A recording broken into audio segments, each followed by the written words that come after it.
administration's policy towards transgender members of the military is the subject of our commentary from Charlotte Clymer, a press secretary at the Human Rights Campaign.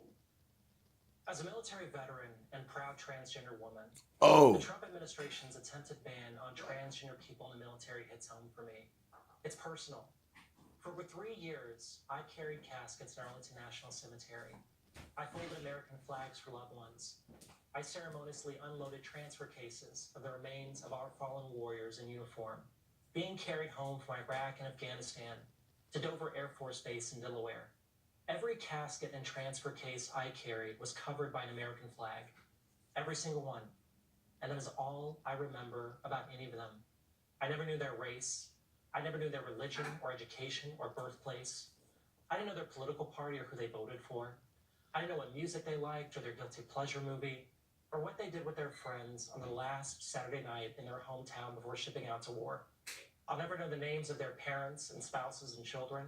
I'll never know the intimate details of their personal lives. I'll never know who they loved and how they saw themselves in the world. All I know about those I carried was that they died in selfless service and they wore the flag of this country to the grave. No one at Dover Air Force Base or Arlington National Cemetery asked if those we buried were secretly transgender. It didn't matter then, and it certainly doesn't matter now. The lies perpetuated about transgender people serving in the military have been thoroughly debunked and rejected by medical experts, by budget analysts, by military generals and admirals, by the vast majority of the American people, and not least by history of Americans who have been barred from service and proved bigots wrong. They barred men of color, they barred women, they barred gay, lesbian, and bisexual people. We have been at this intersection of fear, cynicism, and outright ignorance many times. And we are always reminded that the only true threats to our country's strength are hatred and an absence of character. And yet, even while all this takes place, there are thousands of openly transgender service members, trained professionals, some of the best and brightest our military has to offer, serving right now, many of them in combat zones.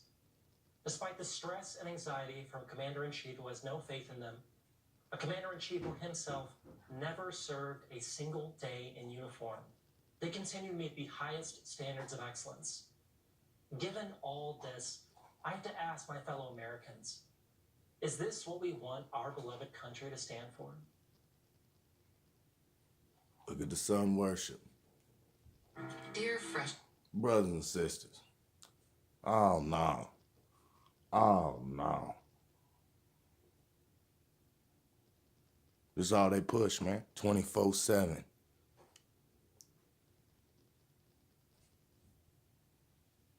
Wickedness. Filth.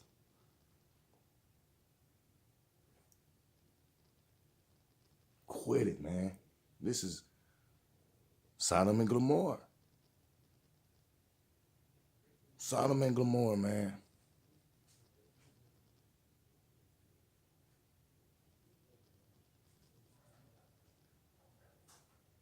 You know.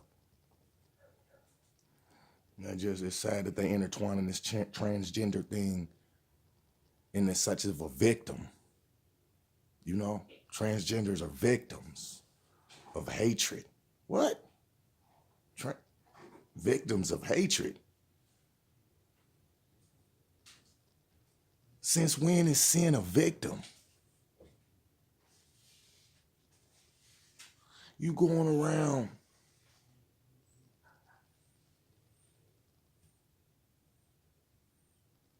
a male in a woman's body.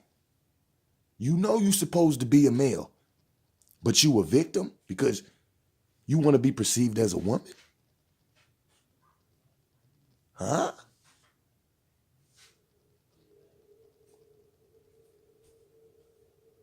Man, look.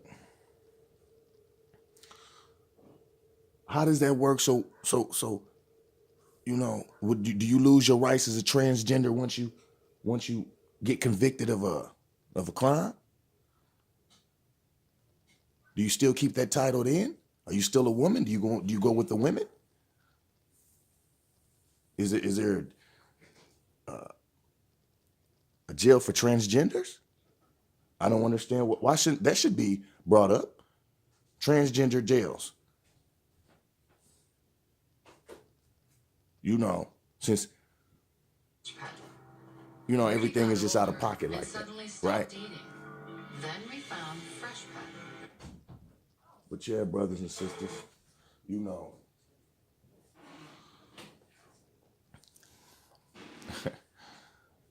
it's it's it's it's nothing but darkness, man.